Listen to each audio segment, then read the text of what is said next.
నమస్తే తెలుగు రాజ్యంకి స్వాగతం. నేను మీ సంధ్య. పవన్ కళ్యాణ్ గారి ఫ్యాన్స్ కి గుడ్ న్యూస్. ఎప్పుడెప్పుడు అని ఎదురు చూస్తున్న OG2 మూవీ అప్డేట్ అయితే వచ్చేసింది. కాసేపటి క్రితమే డైరెక్టర్ సుజీత్ మన deputy CM power star Pawan Kalyan గారిని కలవడం జరిగింది. సినిమాకు సంబంధించి ఇంట్రెస్టింగ్ పోస్టర్స్ ని రిలీజ్ చేశారు. దాని ఒక బుక్లెట్ లాగా తయారు చేసి, అంటే ఓజస్ గంభీరగా ఎలా ఎందుకు మారారు, ఎవరితో ఫ్రెండ్షిప్ చేశారు, ఏ రకంగా మేకింగ్ ఉండబోతుంది అని ఆయన థాట్ ఆఫ్ థియరీని చాలా క్లియర్ కట్ గా ఆ బుక్లెట్ రూపంలో చూపించడం జరిగింది. ఇండెత్ డీటెయిల్స్ లోకి వెళ్ళే ప్రయత్నం చేద్దాం. చరిత్రకారులు, సినీ రాజకీయ విశ్లేషకులు చిలగడ శ్రీకాంత్ గారు మనతో ఉన్నారు. ఆయన మాటల్లో శ్రీకాంత్ గారు నమస్తే అండి. నమస్కారం సంజయ్ గారు. ఆలస్యం అవుతుంది, ఎప్పుడు స్టార్ట్ అవుతుందో తెలియదు, ఇంకో 1 year పట్టొచ్చు, రకరకాల న్యూస్లు అయితే వినడం జరుగుతుంది. బట్ కాసేపటి క్రితమే డైరెక్టర్ సుజీత్ OG2కి సంబంధించి ఇంట్రెస్టింగ్ పోస్టర్స్ అయితే రిలీజ్ చేశారు. పవన్ కళ్యాణ్ గారు అయితే బీభత్స అయిన ఎగ్జైట్మెంట్ ఆయన కళ్ళల్లో మాటల్లో చాలా స్పష్టంగా కనిపించింది. ఏం చెప్తారు? పవన్ కళ్యాణ్ గారి శక్తి ఏదైతే ఉందో, అంతర్గతంగా ఉన్నటువంటి శక్తి ఏదైతే ఉందో దానిని ఏ దర్శకుడు పూర్తిగా వినియోగించుకోలేకపోతున్నాడు అనేది నా వైపు నుంచి ఉన్నటువంటి ఒక కంప్లైంట్. ఈ కంప్లైంట్ ఉండాలి కూడా. ఎందుకంటే ఒకసారి మనం తరచు చూస్తే ఆయన వరుసగా 7 భారీ ఘన విజయాలు సొంతం చేసుకుని, ఆయన 8వ సినిమా ఏదైతే ఉందో జానీ సినిమా, ఆయన దర్శకత్వం వహించిన సినిమాలో ఆయన కనిపించినటువంటి తీరు అప్పట్లో సర్వత్రా విమర్శల పాలైంది. అవును, లుక్ పరంగా. ఎందుకంటే శక్తివంతంగా, హీరో అంటే అందంగా ఉంటాడు, హీరో అంటే చాలా శక్తివంతుడు, బలవంతుడు అనేటటువంటి భావన ప్రేక్షకుల్లో ఉంటుంది, అభిమానుల్లో మరీ ఎక్కువగా ఉంటుంది. ఇప్పుడు అక్కడమ్మాయి ఇక్కడబ్బాయి నుంచి ఒకసారి తీసుకుంటే, అక్కడమ్మాయి ఇక్కడబ్బాయిలో ఆయన చేసినటువంటి విన్యాసాలు కావచ్చు, పోరాటాలు కావచ్చు, నిజంగా ఆయన చేసినటువంటి విన్యాసాలు అప్పట్లో పెద్ద ఎత్తున చర్చనీయాంశమయ్యాయి. అయిన తర్వాత ఇప్పుడు వెంటనే ఆయన గోకులంలో సీత లాంటి సినిమా చేసి, ఆ తర్వాత సుస్వాగతం లాంటి సినిమాలో ఆయన భగ్న ప్రేమికుడిగా ఆయన చేసినటువంటి నటన, గణేష్ పాత్రలో ఆయన కనువిందు చేసినటువంటి నటన ఎప్పటికీ ఎవరు మర్చిపోలేరు. ఇప్పటికీ నా one of my all time favourite సుస్వాగతం. దానికి చింతపల్లి రమణ గారు రాసిన సంభాషణలు మరీ ముఖ్యంగా. తర్వాత తొలి ప్రేమ తర్వాత తమ్ముడులో తొలి ప్రేమ లాంటి ఒక కథ, ప్రేమ కథలో అందులో కమర్షియల్ అంశాలు జోడించి దానిలో పోరాటాలు, విన్యాసాలు తీసుకొస్తే ఎట్లా ఉంటుందని చేసినటువంటి సినిమా తమ్ముడు. అదింత ఘన విజయం సాధించిందో మనకు తెలుసు. ఇంగ్లీష్ పాట పెట్టి, ట్రావెలింగ్ సోల్జర్ లాంటి పాట పెట్టి ఆయన చేసినటువంటి ప్రయోగాలు ఇవన్నీ మనకు తెలుసు. తర్వాత కనీవిని ఎరుగని విధంగా బద్రీ తర్వాత ఖుషి. ఇవన్నీ వరుస విజయాలు ఏంటంటే పవన్ కళ్యాణ్ గారిలోని శక్తిని తెలియజేస్తాయి, శక్తిని తెలియజేస్తాయి. అందులోనూ అక్కడమ్మాయి ఇక్కడబ్బాయి నుంచి మొదలుకొని లుక్స్ లో సినిమాకి మరింత అందంగా కనిపించారు. ఇది అండర్లైన్ చేస్తున్న పాయింట్. అక్కడమ్మాయి ఇక్కడబ్బాయితో మొదలు పెట్టుకుని ఒక్కొక్క సినిమాకి ఆయన అందరం రెట్టిపోతూ వచ్చింది. సీరియస్లీ ఆయనలో ఇది కదా పవన్ కళ్యాణ్ గారి లుక్ అంటే, ఇది కదా పవన్ కళ్యాణ్ గారి యాక్టింగ్ అంటే, ఇది కదా హ్యాండ్సమ్నెస్ అంటే, అది ఒక్కొక్క లెవెల్లో పెరుగుతూ వచ్చింది. అది 100% కరెక్ట్ మీరు చెప్పింది. అలాంటిది జానీకి వచ్చేటప్పటికి ఆయనకు ఒక్కసారిగా జానీలో చాలా మాకేంటంటే నీరసం వచ్చేసింది. థియేటర్లలో చాలా పీలగా ఉంటారు. దాంట్లో మాసిన గడ్డంతో ఖుషిలో చూసిన అందం అంతా ఎక్కడికి పోయిందా అనేసి ఫ్యాన్స్ అంతా ఇంత బాధపడ్డ సినిమా. శ్యామ్ పాలవ్ అని సినిమాటోగ్రాఫర్, అతను వచ్చి కొంచెం చేసేసి తర్వాత వెళ్ళిపోయాడు. మధ్యలో చోటా నాయుడు గారు పూర్తిగా ఆయన భుజస్కంధాల మీదకి ఎత్తుకొని పవన్ కళ్యాణ్ గారి మేధలో నుంచి ఏదైతే అనుకున్నారో దానిని తెర మీద ఆవిష్కృతం చేయడంలో చోటా గారు ఎప్పుడు తడబడింది, అద్భుతంగా తీసుకొచ్చారు. జానీ సినిమాకి సంబంధించి ఏమైనా మాట్లాడుకోవాలనుకుంటే సినిమాటోగ్రఫీ గురించి మాట్లాడుకోవాలి. సరే, పవన్ కళ్యాణ్ గారు చేయలేదంటే ఆయన స్పాట్ డబ్బింగ్ అని ఒకటి పెట్టి అది ఫెయిల్ అయింది. అది ఆన్ స్క్రీన్ వినడానికి చాలా ఇబ్బందిగా అనిపించింది. ఇట్లాంటివన్నీ ఆ చేసిన తర్వాత గుడుంబా శంకర్ టైట్లో ఒకటి, ఆయన ప్యాంట్ మీద ప్యాంట్ వేయటం, ఆయన హెయిర్ స్టైల్, ఇవన్నీ మనకి దిల్వాలే దుల్హనే లే జాయేంగే అని తెలుగు చేద్దామని అనుకుని చేసినటువంటి ఒక కంగాళి ప్రయత్నం అది. ఇది ఆయన శక్తి ఎప్పటికప్పుడు ఏంటంటే ఈయనలో చాలా శక్తి దాగుంది, ఈ శక్తిని ఎందుకు వినియోగించుకోలేకపోతున్నారు అనేటటువంటి బాలు అని, బంగారం అని, అన్నవరం అని ఎన్ని ప్రయోగాలన్నీ అయిన తర్వాత సరిగ్గా మనకి జల్సా సమయానికి ఏంటంటే అవును బాగుంది, బాగా చేశారు, ఈయన సరైనటువంటి దారిలోకి వచ్చారు. ఎందుకంటే నీకు ఇప్పటిదాకా లేనిది భయం అని చెప్పేసి ఆ డోర్ని ఆయన నాక్ చేసి, భయం నీకు టన్నుల్లో నేను చూపెడతానని చెప్పేటటువంటి శక్తివంతమైనటువంటి డైలాగులు, ఆయన పాత్ర, ఇవన్నీ ఏంటంటే అద్భుతమైన. సంజయ్ సాహు ఆ పాత్ర అద్భుతంగా చేశారు ఆయనలో లేరని కాదు. అట్లాగే మళ్ళీ అత్తారింటికి దారేదికి జల్సాకి మధ్యలో గబ్బర్ సింగ్. అది గబ్బర్ సింగ్ సమయానికి ఏంటంటే అది పూర్తిగా హరీష్ శంకర్ గారి మీద నమ్మకంతో పవన్ కళ్యాణ్ గారు ఏంటంటే హరీష్ శంకర్ గారు ఏం చెప్తే అది చెయ్యాలని నిర్ణయించుకొని ఆ ఏవైతే మార్పులు ఉన్నాయో మార్పులు దర్శకత్వం హరీష్ శంకర్ హిందీ అనేటటువంటి దబాంగ్కి, దబాంగ్ ఇదే స్మాల్ టౌన్ ఫిల్మ్, ఇక్కడ కూడా స్మాల్ టౌన్ ఫిల్మ్ లాగే దాన్ని తీసుకురావడం అనేది ఒక స్మాల్ టౌన్ ఫిల్మ్ లాగే దాన్ని చెయ్యాలి. ఎందుకంటే స్మాల్ టౌన్ ఫిలిం లాగా చేస్తేనే దాని గాఢత ఉంటుంది. దాన్ని ఎప్పుడైతే దాన్ని రూరల్ నుంచి అర్బన్కి తీసుకొస్తే ఆ గాఢత రాదు. కాబట్టి దాన్ని స్మాల్ టౌన్ సినిమాగానే చూడాలి. గబ్బర్ సింగ్లో నాకు ఇప్పటికీ హరీష్ శంకర్ గారు ఒక సందర్భంలో చెప్పిన విషయం బాగా గుర్తుంది. అంత్యాక్షరి చివరిలో అనుకొని చేసిందండి వాళ్ళు. మొదట్లో స్క్రిప్ట్ పరంగా లేదు, అంత్యాక్షరి పోలీస్ స్టేషన్లో అంత్యాక్షరి నేను అనుకొని చేసి లెంగ్త్ ఎక్కువైపోతుంది, అంత్యాక్షరి లెంగ్త్ ఎక్కువైపోతుందని వీళ్ళు ఏం చేశారంటే కొంత తగ్గించారంట. లెంగ్త్ తగ్గించిన తర్వాత పవన్ కళ్యాణ్ గారు చూడటానికి వచ్చారు. ఎడిటింగ్ రూమ్కి వచ్చి చూస్తూ ఏంటి ఇక్కడ ఏదో ఉండాలి, ఏదో మిస్ అయిందని అనిపిస్తుంటే, సార్ లెంగ్త్ ఎక్కువ అయింది సార్ అందుకని తీసేసామంటే అవునా అన్నారంట. అనేసి మిగతా సినిమా అంతా చూసి ఇంటికి వెళ్ళిపోయారంట. వెళ్ళిపోయి మళ్ళీ వెంటనే ఫోన్ చేశారంట హరీష్ శంకర్ గారు. చేసి హరీష్ ఏమనుకోవద్దు, లెంగ్త్ ఎక్కువైతే అయింది, దాన్ని నువ్వు మళ్ళీ కలిపేసి ఇంక్లూడ్ చేసేసాను అన్నారు. దేనికి సార్ అన్నాను. నాతో చేసిన ఆర్టిస్టులు వాళ్ళ ఇంట్లో చెప్పుకుని ఉంటారయ్యా, నాతో అంత్యాక్షరి సీను పోలీస్ స్టేషన్లో పవన్ కళ్యాణ్ గారి ముందు మేము పాట పాడి డ్యాన్స్ చేస్తామని. కట్ చేస్తే వాడు ఎంత ఫీల్ అవుతాడు, వాడి గుర్తింపు కదా అది, అంతే కదా, వాడికి ఆన్ స్క్రీన్ ప్రెజెన్స్ వాడి గుర్తింపు అదే, వాడి ఐడెంటిటీ అదే కదా. లెంగ్త్ ఎక్కువైతే అయింది, ఏమైతే అదైంది, కలిపేసే అన్నారంట. అంత చిన్న మైన్యూట్స్ కూడా పవన్ కళ్యాణ్ గారు పట్టించుకుంటారు. మీకు ఆ తర్వాత అండి అప్పటి నుంచి ఇప్పటి వరకు అంత్యాక్షరిలో చేసిన వాళ్ళందరూ ఇవాళకి సినిమా ఇండస్ట్రీలో గబ్బర్ సింగ్ గ్యాంగ్, అంత్యాక్షరి గ్యాంగ్ కొనసాగుతూనే ఉన్నారు, సినిమాల్లో అవకాశాలు అందిపుచ్చుకుంటూనే ఉన్నారు, వాళ్ళ జీవితాలు స్థిరపడిపోయినటువంటి పరిస్థితి. అవును, నాకు ఇప్పటికీ కెమెరామెన్ గంగతో రాంబాబు టైటిల్ కావచ్చు, అట్లాగే సినిమా కావచ్చు, పూరి జగన్నాథ్ గారికి చాలా విషయాల పట్ల చాలా అవగాహన ఉంటుంది, కానీ కొన్ని విషయాల పట్ల అసలు ఏమాత్రం అవగాహన లేదు అని అనుకోవడానికి ఒక ఉదాహరణలా కెమెరామెన్ గంగతో రాంబాబు చూడొచ్చు. దాన్ని కాసేపు పక్కన పెడదాం. ఆ తర్వాత వచ్చినటువంటి అత్తారింటికి దారేది మొత్తం కుటుంబాలు థియేటర్లకి తరలినటువంటి ఒక పరిస్థితి, జనం తిరణాళ్లలాగా పోటెత్తినటువంటి ఒక పరిస్థితి. అండర్లైన్ చేసిన పాయింట్ ఏంటంటే సినిమా మొత్తం అంతా యూట్యూబ్ లో రిలీజ్ అయిన తర్వాత కూడా అది సెన్సేషన్ హిట్ అవ్వడం, అది సంచలన విజయం. అంటే ఇలాంటి సంచలన విజయం కాదు, సాధించిన తర్వాత ఇప్పటికీ ఆ సినిమా విజయోత్సవ సభకి నేను కూడా వెళ్ళటం జరిగింది శిల్పకళా వేదికలో.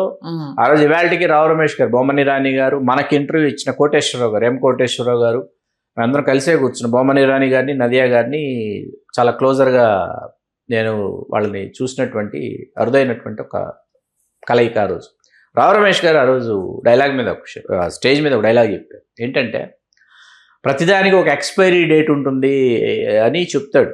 చెప్పి డయాస్ మీద రావు రమేష్ గారు, పవన్ కళ్యాణ్ అని ఆయనకు మాత్రం ఎక్స్పైరీ డేట్ లేదని చెప్పాడు ఆయన.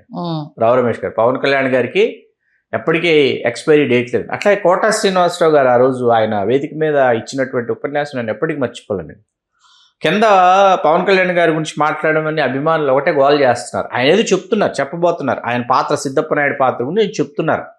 ఏంటి త్రివిక్రమ్ గారు చిత్తూరు భాష, యాస, మాండలికం గురించి ఆయన పలానా పుస్తకాలు తెప్పించారు, డైలాగులు రాయించారు, నా చేత ప్రాక్టీస్ చేయించారు చెప్తున్నారు. గెటప్ అయింత దాని గురించి ఒక ఆర్టిస్ట్ ఉంటుంది కదా, కింద నుంచి ఒకటే పవన్ కళ్యాణ్ గారి గురించి చెప్పమని బాగా అల్లరి చేస్తున్నారు అభిమానులు. అంటే ఆయన మాట అన్నారు, ఎప్పటికీ మర్చిపోలేము, నేను చచ్చినా మీ వయసుకు రాలేను, మీరు చచ్చినట్టు నా వయసుకు రావాలి, అప్పుడు అర్థమవుతుంది అని పవన్ కళ్యాణ్ గారి గురించి మాట్లాడాలి కదా, చెప్తానని చెప్పారు పవన్ కళ్యాణ్ గారి గురించి.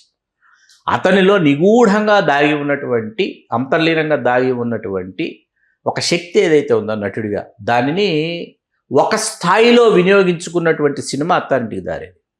ఎందుకంటే క్లైమాక్స్ మీకు వితౌట్ ఫైటు, బీభత్సమైనటువంటి ఫైటు, బ్యాంగు ఇవేమీ లేకుండా మీకు ఒక రైల్వే స్టేషన్లో అత్తయ్యని ప్రాధేయపడేటటువంటి సన్నివేశంలో పవన్ కళ్యాణ్ గారి నటన పరాకాష్ఠం అద్భుతంగా చేశారు. కాబట్టి ఏంటంటే ఆయన గొప్ప నటుడు దాగున్నాడండి, చాలా గొప్ప నటుడు దాగున్నాడు. దాన్ని వినియోగించుకోవడం దర్శకులకి రచయితలకి రావటం లేదు. పంజా అని. ఇప్పుడు బాలు సినిమాయే పంజా అండి. Balu first half second half, Panja cinema ఆ ఫస్ట్ హాఫ్ ఈ ఫస్ట్ హాఫ్ చేసి ఈ సెకండ్ హాఫ్ ఆ సెకండ్ హాఫ్ చేస్తే రెండు ఒకే సినిమాలు బాలు పంజామి. ఎందుకు ఒప్పుకోవాలి, ఎందుకు చెయ్యాలి అంటే మీ నిర్ణయంలో ఎక్కడో ఏంటో నిర్ణయాధికారం తీసుకునే దగ్గర ఎక్కడో చిన్న తడబాటు కనిపిస్తుంది. మీరు బాగా పవన్ కళ్యాణ్ గారిని పరిశీలిస్తే ఏంటంటే అమితాబ్ బచ్చన్ గారి ప్రభావం విపరీతంగా ఉంది ఆయన మీద. ఏది హాస్య సన్నివేశాలు, డ్యాన్స్ ఏంటంటే మీకు బాగా పొడుగ్గా ఉన్న వాళ్ళు ఏంటంటే డ్యాన్స్ చేయడానికి చాలా ఇబ్బంది అవుతుందండి. చాలా టాల్గా ఉన్నటువంటి హీరో డ్యాన్స్ చేయడానికి వాళ్ళకి అది కంఫర్ట్గా ఉండదు, అంత హైట్. దాంతో మీకు ఏం చేశారంటే అమితాబ్ బచ్చన్ గారు ఎలా చేశారు డ్యాన్స్. అమితాబ్ బచ్చన్ గారు చాలా బాగా డ్యాన్సులు చేసిన సినిమాలు మాలాంటి వాళ్ళని చూసి మేము విపరీతంగా ఎంజాయ్ చేసినటువంటి సినిమాలు గతంలో మనం మాట్లాడుకున్నాం. నసీబ్ కావచ్చు, అమర్ అక్బర్ ఆంటోనీ కావచ్చు, పుకార్ అని ఒక సినిమా బీభత్సంగా చేశారు అమితాబ్ బచ్చన్ గారు డ్యాన్స్. ఇలాగలాగా చేయాలి ఆయన. అమితాబ్ బచ్చన్ గారు అంత టాల్గా లంబు అనేవాళ్ళు అమితాబ్ బచ్చన్ గారు. తొలి రోజుల్లో అమితాబ్ బచ్చన్ గారు లంబు అని చెప్పేసి జూనియర్ ఆర్టిస్టుల మధ్యలో నించోబెట్టారు అమితాబ్ బచ్చన్ గారు, హీరో మెటీరియల్ కాదని. ఈయన డ్యాన్స్ ఎలా చేసి ఒప్పించాడు అని పవన్ కళ్యాణ్ గారు దాన్ని ఒక ప్రామాణికంగా తీసుకుని యాజ్ ఇట్ ఈస్గా మీకు పవన్ కళ్యాణ్ గారు డ్యాన్స్ చేస్తుంటే మీరు ఒకసారి కళ్ళు మూసుకుని కళ్ళు తెరిస్తే మీకు అమితాబ్ బచ్చన్ గారు కనపడతారు. మీకు యాజ్ ఇట్ ఈస్గా అమితాబ్ బచ్చన్ గారు. ఆయనకేంటి ఈ నోస్, పవన్ కళ్యాణ్ గారికి తెలుసు డాన్సు వేరే ఏవైనా స్టెప్పులు వేసినా లేకపోతే ఏవైనా విన్యాసాలు చేసినా మన వాళ్ళు సిగ్నేచర్ స్టెప్స్ చేస్తారు కదా, మన అల్లు అర్జున్, తారక్, రామ్ చరణ్ సిగ్నేచర్ స్టెప్స్ అవి వాటి జోలికి వెళ్తే అన్నయ్యతో పోలుస్తారని పవన్ కళ్యాణ్ గారికి తెలుసు, చిరంజీవి గారితో పోల్చి చూస్తారని తెలుసు. కాబట్టి ఏంటంటే ఆయన అమితాబ్ బచ్చన్ గారి డాన్సులు ఎలా ఉంటాయి దానిలో వెళ్ళిపోయి ఆ ప్రకారంగా ఆయన చేసుకుంటూ వెళ్ళిపోతున్నారు. ఇవాళ సర్దార్ గబ్బర్ సింగ్ అని, తర్వాత మళ్ళీ మధ్యలో ఇంకా ఉన్నాయి కాటమరాయుడు అని, ఏవేవో ఉన్నాయి సినిమాలు. ఇవన్నీ ఏంటంటే మొన్న వచ్చినటువంటి దాని పేరేంటి, తీన్మారు, అదొకటి. తీన్మార్ మంచి సినిమా అండి. కాకపోతే ఏంటంటే మీకు ఆ పాత్ర ఏదైతే ఉందో ఆ పాత్ర హిందీలో సైఫ్ అలీ ఖాన్ పోషించినటువంటి తీవ్రత ఏదైతే ఉందో ఆ తీవ్రతను మీకు తెలుగులో తెర మీదకి తీసుకురావడంలో జయంతి పరాంజీ గారు తడబడ్డంత బాగుంటుంది. మనం ఇవాళ కూర్చున్నా తెలియకుండా సినిమా చూడొచ్చు. అదే దగ్గర కొంచెం సౌండింగ్ క్లారిటీ ఉండదు తీన్మార్ దానికి సంబంధించి. కాటమరాయుడు ఆల్రెడీ అజిత్ గారి సినిమా చూసేసిన వాళ్ళకు ఇది ఎక్కదు. కాటమరాయుడు గోపాల అదొక ధోరణిలో అది వెళ్ళింది. దాన్ని చాలా అద్భుతంగా చాలా గొప్పగా చెయ్యాలి. హిందీలో భారతదేశం అంతా బీభత్సంగా ఆడిన సినిమా అనమాట. అవును, తెలుగుకి వచ్చేటప్పటికి దానిని ఒడిసిపట్టుకోవడంలో దర్శకుడే కాటమరాయుడు దర్శకుడు కూడా కిషోర్ పార్థసాని ఆయన. ఇలా మొన్న వచ్చినటువంటి ఉస్తాద్ భగత్ సింగ్ కావచ్చు, గబ్బర్ సింగ్ తర్వాత మనం హరీష్ శంకర్ గారి నుంచి చాలా మనం ఎదురు చూసాం. ఆయన మనల్ని అలాగే ఏమంటారు దాన్ని ఇప్పుడు పోలీసుడు చూసేసి మనకేంటంటే క్షత్రియుడి సినిమా మనం గతంలో చెప్పాం వీటి గురించి. మన విజయకాంత్ గారి సుభాష్ గారిని ఆయన డైరెక్ట్ చేశారు, మణిరత్నం గారి శిష్యుడు. మణిరత్నం గారు నిర్మాత, విజయకాంత్ గారితో చేసిన క్షత్రియన్ అంటారు తమిళ, తెలుగులో క్షత్రుడు. చాలా బాగుంటుంది సినిమా. అవుట్ స్టాండింగ్ ఇళయరాజా గారి పాటలు మనం వినొచ్చు క్షత్రియంలో.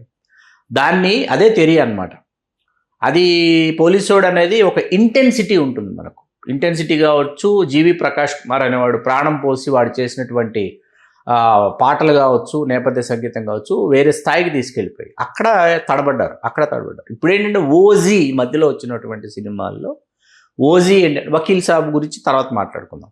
వకీల్ సాబ్ ఏంటంటే ఒక కంబ్యాక్ లాంటి సినిమా పవన్ కళ్యాణ్ గారికి కూడా. ఆఫ్టర్ లాంగ్ గ్యాప్ తర్వాత ఏంటంటే ఒక కంబ్యాక్ లాంటి సినిమా వకీల్ సాబ్ ఆయన టాప్ 10లో ఖచ్చితంగా వకీల్ సాబ్ ఉంటుంది. అమితాబ్ బచ్చన్ గారు పింక్కి రీమేక్ అయినా తెలుగు కంటే హిందీలో అమితాబ్ బచ్చన్ గారు, తమిళంలో అజిత్ గారు గొప్పగా చేసిన తెలుగుకి వచ్చేటప్పటికి పవన్ కళ్యాణ్ గారు టాప్ 10లో ఖచ్చితంగా వకీల్ సాబ్ ఉండి తీరుతుంది, అందులో సందేహం లేదు. మనకి ఇక్కడికి వచ్చేటప్పటికి ఓజీకి వచ్చేటప్పటికి ఏంటంటే చాలా కాలం తర్వాత అభిమానులు మాత్రమే కాకుండా కుటుంబాలు పవన్ కళ్యాణ్ గారి విన్యాసం ఏదైతే ఉందో ఆ విన్యాసం చూడటానికి, ఆ బీభత్స భయానక రసాలు ఏవైతే ఉన్నాయో, రౌద్ర రసాలు ఏవైతే ఉన్నాయో వాటన్నిటిని కూడా తెర నిండుగా చూడటానికి థియేటర్కు వెళ్ళి వాళ్ళు ఆస్వాదించినటువంటి సినిమా ఈ మధ్యకాలంలో ఏదైనా ఉందంటే అది ఓజీ. ప్రీమియర్స్ దగ్గర నుంచి ఓజీ తిరణాళ్ళ మనకు కనిపించింది. కాబట్టి ఓజీ పార్ట్ 2 గురించి ఏంటంటే eagerly all are waiting, particularly fans. Ojas Gambheera గురించి, ఓజస్సే తేజస్సు కాబట్టి ఆ పేరు పెట్టి ఓజస్సు కలిగినటువంటి వాడు ఎంత గంభీరంగా ఉంటాడో, ఎంత ధీర సముద్రుడో దాన్ని తెర మీద తను ఆవిష్కరించినటువంటి తీరు అనన్య సామాన్యం, అద్భుతం కాబట్టి అందరూ ఎదురు చూస్తున్నారు. మరీ ముఖ్యంగా అందులో ఉన్నటువంటి పోరాట సన్నివేశాలు, ఆయనకు చాలా ఇష్టమైనటువంటి అంశాలు పవన్ కళ్యాణ్ గారికి ఏంటంటే చిన్నప్పటి నుంచి ఈ బొమ్మ తుపాకీలు సేకరించడము, ఫెల్ట్ హ్యాట్స్ సేకరించడం, చిరంజీవి గారి కాస్ట్యూమ్స్, ఆ వాతావరణంలో పెరిగినటువంటి వాడే కదా తమ్ముడిగా. ఆ కాస్ట్యూమ్స్ చూస్తూ, ఆ కాస్ట్యూమ్స్ని తీసుకుని తాను వేసుకొని చూస్తూ, వాటిని సేకరించి దాచిపెట్టుకుంటూ, ఆ ప్రేమలో నుంచి బయలుదేరినటువంటి వాడు కాబట్టి ఇది మీకు ఇక్కడ కనిపిస్తుంది ఈ సినిమాలో. మీకు ఇష్టం ఏది, మీరు ఎక్కడ మీకు కుతూహలం ఉంది, ఎక్కడ మీకు ఆసక్తి ఉంది అన్న విషయం తెలిసినప్పుడు ఏంటంటే దర్శకుడికి కథానాయకుడికి మధ్య అనుబంధం పెరుగుతుంది. ఖచ్చితంగా. ఎందుకంటే ఇప్పుడు సుజిత్ పోస్టర్ బుక్ ని చూపిస్తూ ఉంటే ఆయన చాలా ఎగ్జైట్ గా, అంటే ఆయనలో ఒక దర్శకుడు ఉన్నాడు. అంటే ఒక దర్శకుడు దాన్ని ఒక ఇమేజ్ రూపంలో చూపించేసి బ్లడ్ లో నుంచి ఓజస్ గంభీర ఎందుకు ఎలా టర్న్ అయ్యాడు అనేది చూపిస్తామనంటే, ఓ డ్రాగన్ తో ఫ్రెండ్షిప్ ఎలా ఉంటుంది అనేసి అని ప్రతి ఇమేజ్ చూపిస్తూ ఉంటే పవన్ కళ్యాణ్ గారి ఎగ్జైట్మెంట్ అనేది అసలు చాలా చాలా క్యూట్ గా ఉంది దాంట్లో. అది దిట్స్ అమేజింగ్ అనుకుంటూ ఆయన చాలా ఇంట్రెస్టింగ్ గా ఉంది అనేసి ఆయన సంతోషం కావచ్చు, ఇది కదా నాకు కావాల్సింది అన్న ఒక హ్యాపీనెస్ కావచ్చు, చాలా క్లియర్ గా కనిపించింది. అంటే ఏంటి అసలు ఇప్పుడు ఓజస్ గంభీర గురించి ఏ రేంజ్ బ్యాక్గ్రౌండ్ ఎలివేషన్ లో పవన్ ఫ్యాన్స్ కి పునగలు తెప్పించారు. అవునన్నా కదా, సుజిత్ ఇప్పటి జనరేషన్ ని ఒడిసిపెట్టాడు. ఎందుకంటే ఇది కదా పవన్ కళ్యాణ్ మ్యూజిక్, అది ఓ రేంజ్. ఇప్పుడు OG2 అనేసరికి ఎప్పుడు వస్తుంది, ఈ సంవత్సరం ఉండదేమో, 2027కి వస్తుంది, ఇలా రకరకాలుగా వినడం జరిగింది. మరి ఇప్పుడు OG2 స్టార్ట్ అయింది అనేసి అన్న న్యూస్. అలాగే డివి దానయ్య గారు తప్పుకున్నారు మధ్యలోనే, సుజిత్ గారి సినిమా కంప్లీట్ చేస్తారని. ఇప్పుడు సెకండ్ దానికి వచ్చేసరికి పవన్ కళ్యాణ్ గారి క్రియేషన్స్ నుంచి వస్తుంది అనేసి అని చెప్తున్నారు. ఒకసారి దాని అంటే డివి దానయ్య గారికి వేరే కమిట్మెంట్స్ చాలా ఉన్నాయండి ఆయన చేయాల్సినవి. ఆయన చెయ్యాలని ఏం లేదు, ఆయన చేస్తానని ఏం లేదు. పవన్ కళ్యాణ్ గారు ఏంటంటే ఖచ్చితంగా ఆయనకి నిర్మాణ పరంగా చేయాల్సినటువంటి అవసరం ఉంది ప్రస్తుతానికి. కాబట్టి నిర్మాణంలోకి మరొకసారి పవన్ కళ్యాణ్ గారు వచ్చారు. అట్లాగే రామ్ తాళ్ళూరి గారు నిర్మాతగా చేస్తున్నటువంటి సినిమాకేమో సురేందర్ రెడ్డి గారు దర్శకత్వం వేశారు. అది ముందే ఎప్పుడో అది మనకి వాళ్ళు తెలియజేసినటువంటి విషయం.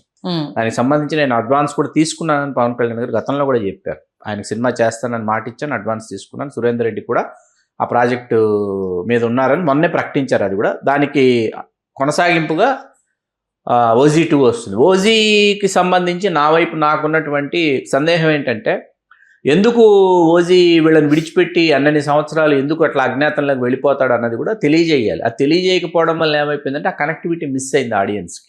ఎందుకు వెళ్ళిపోవాలి, వీళ్ళని వదిలిపెట్టేసి, సామ్రాజ్యాన్ని వదిలిపెట్టేసి, కుటుంబాన్ని వదిలిపెట్టేసి ఎందుకు వెళ్ళిపోవాలి, కొన్ని సంవత్సరాల తర్వాత మళ్ళీ ఎందుకు తిరిగి రావాలి, ఇక్కడే ఉండి వీళ్ళని కాపాడవచ్చు కదా అనేటటువంటి ఒక ప్రశ్న ఉత్పన్నమవుతుంది. దానికి అతను 2లో సమాధానం చెప్తాడని ఎదురు చూస్తున్నాను. ఖచ్చితంగా. బట్ ఎప్పటికి కంప్లీట్ అవుతుంది అన్న క్లారిటీ అయితే ఇవ్వలేదు. 2029 ఎన్నికలకు ముందు వస్తుందండి. 2028 నేను అనుకుంటున్నా, 2028 విజయదశమి అలా వస్తుందని అనుకుంటున్నా. ఓకే, మొత్తానికైతే మరొకసారి పవన్ కళ్యాణ్ గారిని హ్యాపీగా చూడడం అయితే పవన్ కళ్యాణ్ గారి ఫ్యాన్స్కి అయితే ఒక ఇంత సంతోషం ఇచ్చింది. ప్రజెంట్ ఇంకా పోస్టర్స్ ఇప్పుడే రిలీజ్ అయ్యాయి కాబట్టి సోషల్ మీడియా ప్రపంచం ఎలా ఉంటుంది, దాన్ని ఏ రేంజ్లో షేర్ చేస్తారనేది చూడాలి. మంచి విశ్లేషణ నుంచి ధన్యవాదాలు శ్రీ. ధన్యవాదాలు సంధ్య గారు.